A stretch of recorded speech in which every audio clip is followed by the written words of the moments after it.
Këto janë pamjet e rrugëve të Lezhës në ditët e fundit të këtij viti.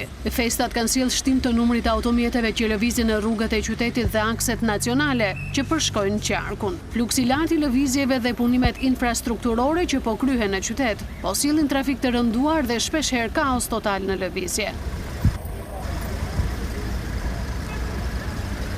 Krahas qytetit, edhe superstrada Lezhë-Milot po përballet me trafik të rënduar. Për të përshkuar 17 kilometra rrugë, qytetarëve ju duhet të presin deri në 2 orë, ndërsa problematika më e madhe paraqitet gjatë orëve të drekës dhe mbrëmjes, kur dhe lëvizjet janë më të shumta.